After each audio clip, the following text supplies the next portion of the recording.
நஹ்மதுஹு வ நுஸல்லி அலா ரசூலில் கரீம். புனிதமான ரமலான் மாதத்துடைய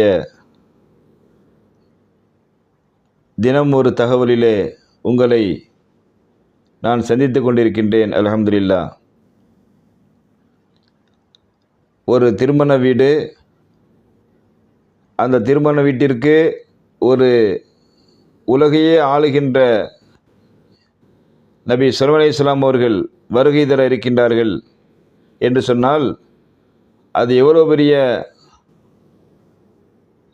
மிகப்பெரிய விருந்தாக அது அங்கே சமைக்கப்பட்டிருக்கும். அந்த உலகை ஆளுகின்ற மன்னருக்காக வேண்டி தயாரிக்கப்பட்ட உணவிலிருந்து ஒரு பகுதியை எடுத்து தனது வீட்டுக்கு அண்டை வீட்டாராக இருந்த ஒரு மூதாட்டி 2 நாட்களாக பசியோடு இருக்கின்றேன் என்று சொன்ன ஒரே காரணத்தினால் அந்த மூதாட்டிக்கு உலக அரசிற்காக தயாரிக்கப்பட்ட உணவை அந்த மணமகனுடைய தந்தை கொடுத்து உதவும்படி ஏவுகின்றார். அவருடைய கட்டளைக்கு ஏற்ப அந்த மூதாட்டிக்கு உலகத்திலேயே உயர்ந்த உணவுகள் சமைக்கப்பட்ட அந்த பகுதியை எடுத்து கொடுக்கப்படுகின்றது. அந்த மூதாட்டி மன சந்தோஷத்தோடு மன அமைதியோடு சாப்பிட்டு முடித்ததற்கு பிறகு அல்ஹம்துலில்லாஹ், எல்லா புகழுக்கும் இறைவனுக்கே என்று கூறிவிட்டு அந்த மூதாட்டிக்கு மனதிலே என்ன ஓடியதோ தெரியவில்லை. யா அல்லாஹ், இறைவனே, இந்த குடும்பத்தார் எனக்கு உயர்ந்த உணவை கொடுத்து கண்ணியப்படுத்தி விட்டார்கள். ஆகையினால் இவர்களுடைய சிறிய பெரிய பாவங்களை மன்னித்து இந்த குடும்பத்தார் அனைவருக்கும் நீண்ட ஆயுளை தா இறைவா. எனக்கு எப்படி நீண்ட ஆயுளை கொடுத்திருக்கின்றாயோ அதே போல என்னை கண்ணியப்படுத்திய இவர்களுக்கும் நீண்ட ஆயுளை கொடு இறைவா என்று அந்த மன சந்தோஷத்தோடு அந்த மூதாட்டி அந்த இடத்திலே வயிறு நிரம்பிய அந்த இடத்திலே துவா செய்துவிட்டு சென்று விடுகின்றார். இந்த சம்பவம்தான் திருமண நிகழ்வுக்கு வெளியிலே உள்ள சம்பவமாக நான் பார்க்கின்றேன் என்று இந்த சம்பவத்தை சொல்லிய அந்த திருமண மணமகனின் தந்தை நபி ஸல்லல்லாஹு அலைஹி வஸல்லம் அவரிடத்திலே இந்த செய்தியை சொல்கின்றார். அப்பொழுது சுலைமான் அலைஹிஸ்ஸலாம் அவர்கள் அந்த தந்தையிடத்திலே சொன்ன செய்தி நாமெல்லாம் அவசியம் தெரிந்து கொள்ள வேண்டிய செய்தி என்னவென்று சொன்னால், நீங்கள் அண்டை வீட்டாராக இருக்கின்ற மூதாட்டியை கண்ணியப்படுத்தினீர்கள்.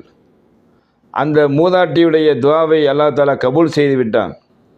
அது எப்படி என்று உங்களுக்கு தெரியுமா என்று ஸல்லல்லாஹு அலைஹி வஸல்லம் அவர்கள் கேட்டபோது, எனக்கு ஒன்றும் புரியவில்லை என்று அந்த தந்தை சொல்கின்றார். அப்பொழுது நபி ஸல்லல்லாஹு அலைஹி வஸல்லம் அவர்கள் சொல்கின்றார்கள், நீங்கள் அந்த திருமணத்திற்காக வேண்டி என்னை அழைத்தீர்கள், ஆனால் நான் வரவில்லை. அதற்கும் இந்த மூதாட்டி துஆவிற்கும் ஒரு தொடர்பு ஏற்பட்டு விட்டது என்பதாக ஸல்லல்லாஹு அலைஹி வஸல்லம் சொல்கின்றார்கள். அப்பொழுதும் எனக்கு ஒன்றும் புரியவில்லை என்று அந்த தந்தை சொல்கின்றார். நான் புரியும்படி சொல்கின்றேன்.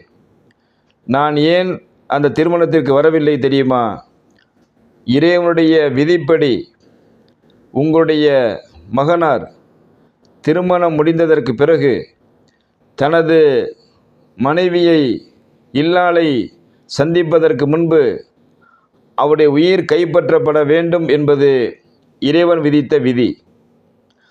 அந்த விதியின் பிரகாரம் அவர் இறந்து போய்விடுவார். திருமண வீடு மரண வீடாக மாறிவிடும்.